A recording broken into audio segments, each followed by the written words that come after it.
Welcome to our new show, the Food Resilience Network. And I say our new show because we already produce a few other different podcasts. And if you've been following our other content, then this might be a bit of a departure for you. But allow me to explain. So by we, I mean Original Outdoors, and I mean the company that I started nearly, 20 years ago. Nearly, yeah. Yeah. Wow. To avoid having a real job, really, was the idea.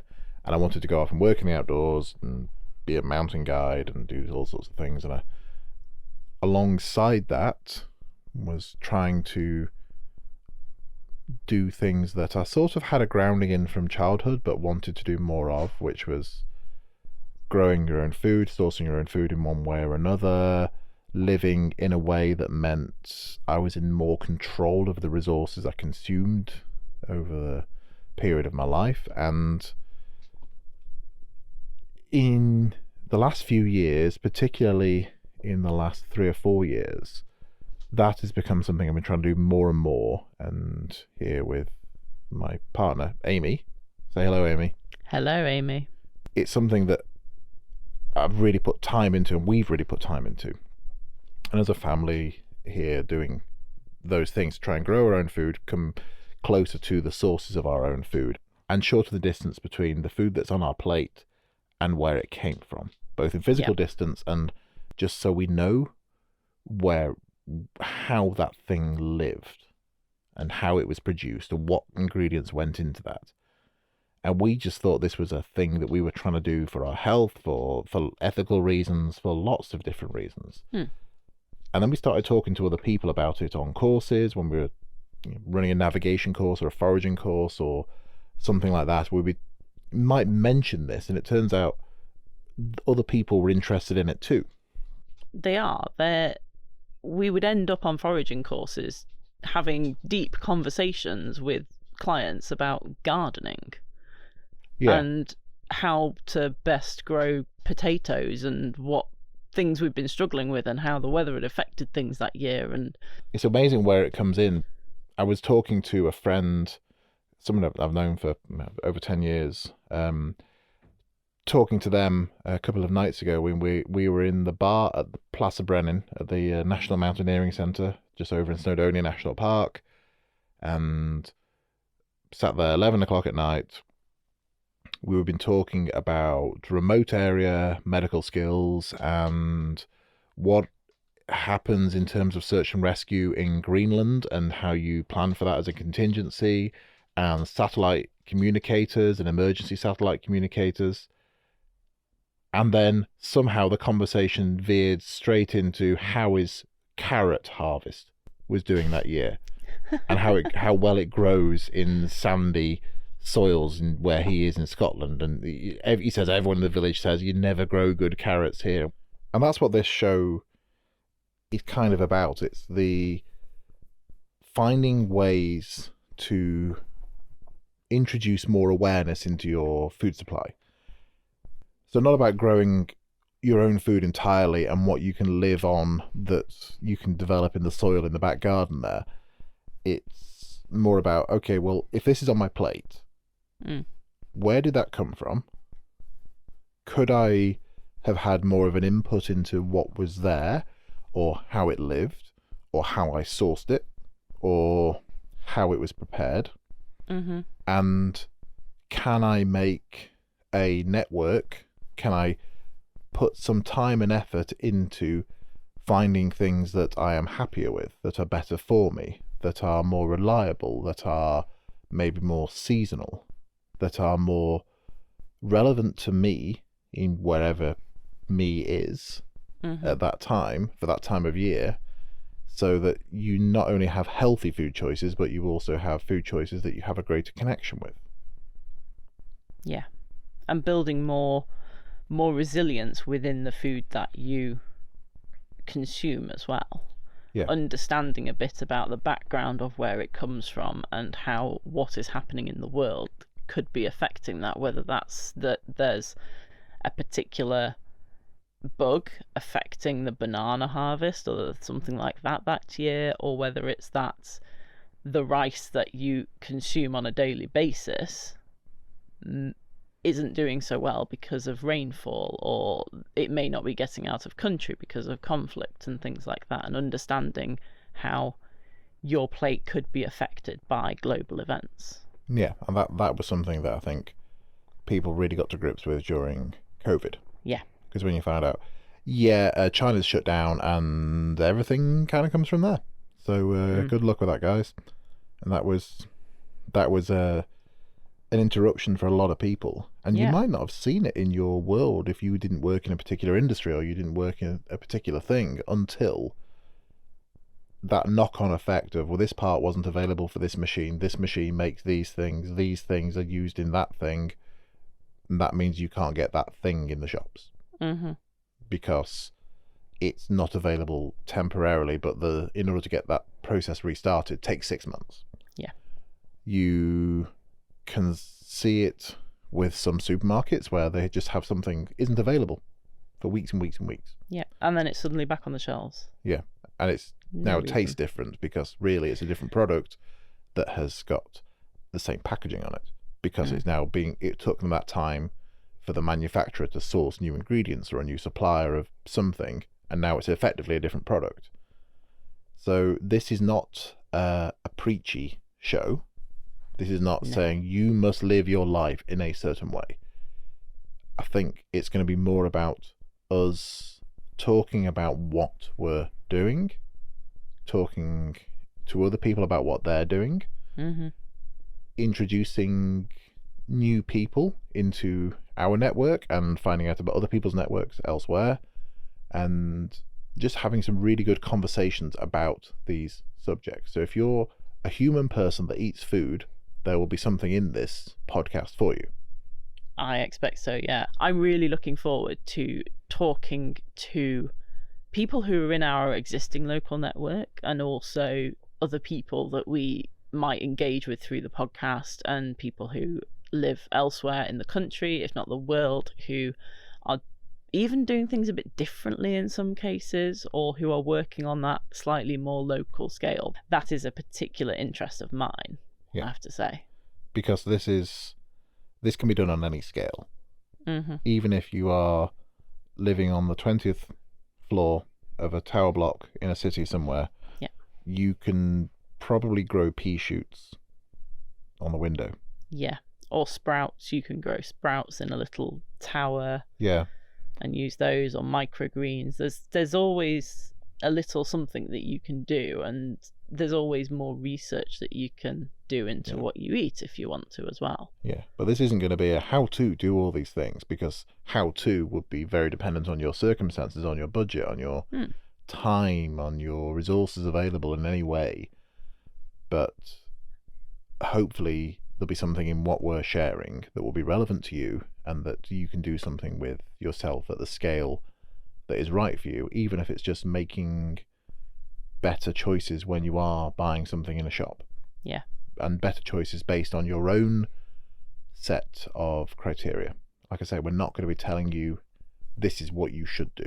You should only buy this. You should only buy grass-fed beef. You should only buy this. You shouldn't have this, or that. It's just, we're going to tell stories. We're going to learn stuff ourselves. We're going to talk about the food that we're growing and how we grow that, and the process that goes into that, and the effort that goes into that.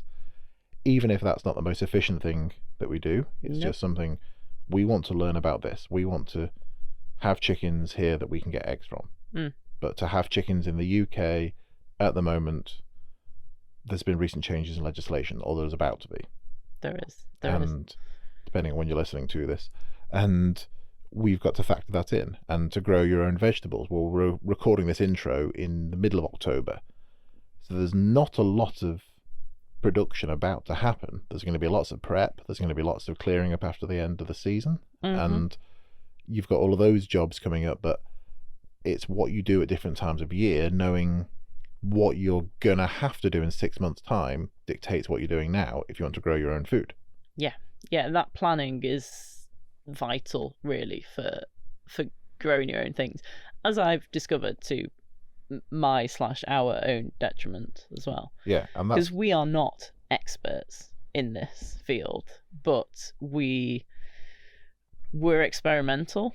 We're trying to find the best ways to make this work for us, given the amount of time that we have available, the amount of space that we have available,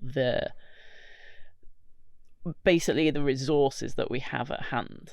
And we're trying to make that work for us and for what we need, we use, we want, essentially. And that will hopefully, as Richard said, be transferable or relevant or useful for you, but it's not how to. And we're going to talk about failure a lot. Yes. Failed harvest of this thing didn't grow, the slugs are back, whatever. We have too many courgettes. Everyone has too many courgettes, or that you have the first year of planting stuff and you think your radishes come up really quickly and you think, yeah, I'm going to have lots of radishes and then I'll grow all the other stuff, and all you end up with is radishes. You end up with radishes and then marrows. So we are going to be talking about that, but we're also going to be talking to meat suppliers, we're going to be talking to livestock farmers, we're going to be talking to people who make their own things from that livestock. Talking to cheese suppliers. Well, actually, I won't be talking to any cheese suppliers. I can't stand cheese. I will. I'll be talking to dairy people. Yeah. Yeah. We may be getting more livestock of our own, and there's a journey with that. We do have a real interest, both professionally and personally, in wild food, in foraging, in hunting, fishing for food. And while that would be a really good parallel to this within this show, we're not going to talk about that, only because we have another show called Wild Food People, which at the time of recording this is about to debut itself. It is. So we are going to be talking about anything related to wild food. Foraging, hunting, fishing is all going to be over on Wild Food People. So if you're listening to this and you want to learn about growing your own food or consume content about that, but you also want to consume content about sourcing wild food as well, because often we find people who are interested in one tend to have an interest in another as well. Yep. Then there's another show for you to listen to, and to find all the episodes of this show, to find out the titles and how to download all of the other shows that we produce, because we have another one about outdoor survival, we have another one which is just a general news and magazine type show about the outdoors, and we have a few others as well. If you go along to originaloutdoors.co.uk, that's the parent brand for all these things. You'll find this show, but you'll find other blog posts, other podcast videos, all sorts of other things. You'll find out bios about us. You'll find out what we're doing day to day. You can find links to our social media. You can find links to everything that's related to this show. And when we say in this show, this thing is in the show notes, the link's in the show notes, it is on that page. It's in your podcast player app in the text there, but it's also on that page in more detail. Yep. So for everything as a sort of central point for all of the content, go to originaloutdoors.co.uk. Ideal. Don't go to .com. No, whatever you do, just don't go there. Don't even be tempted. Just leave it alone. I think it's still the Australian landscaping company. Yeah, I think it is. It's nothing exciting, really. Yeah, they because I had the .com for years and I let it slip, and they bought it, and then they refused to get back to me on anything. We know people in Australia now. It's quite a big place. Send them round. That's true. Quite a big place. Yeah, you can just nip to the other side of the continent and ask this gardener why he won't relinquish my domain name. Yeah, that might be asking a bit much. I think so. Okay. So go to originaloutdoors.co.uk for all the content, but for everything else, you can go and listen to the next episode of this show, because I've already recorded it. You'll get introduced to a new character. A new character. He is definitely a character. He is. But these episodes are all going to be slightly different. They're going to be mostly conversations. It's either us talking about what we're doing, or we're talking to somebody else about what they're doing. Yeah. So if you are going through this show and you're doing things yourself and you want to let us know what you're doing, then there are ways to get in touch on that webpage, and there's all the social media platforms there. We try and answer messages, we try and answer personal emails as much as we can.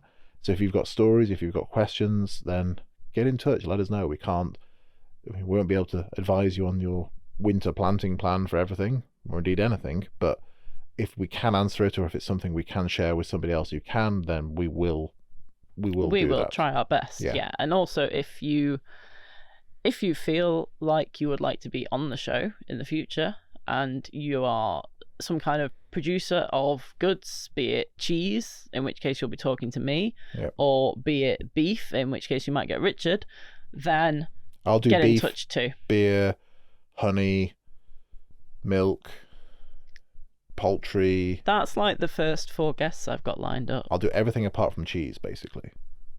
Will you do goats? No, you can do goats. Okay, cool. I think we're pretty sorted, really, then. But yeah, if anybody else wants to get in touch, then, as Richard says, there's loads of different ways, and we do monitor them on a regular basis. Yeah, and as we tell you stories about us and developing our food resilience network, we want to hear stories about you and your food resilience network, even if it's just you. Yeah, your successes and your failures. Right, I think that's enough rambling on now, so we'll go off. You can go off and listen to the next episode, and we'll see you soon. Bye.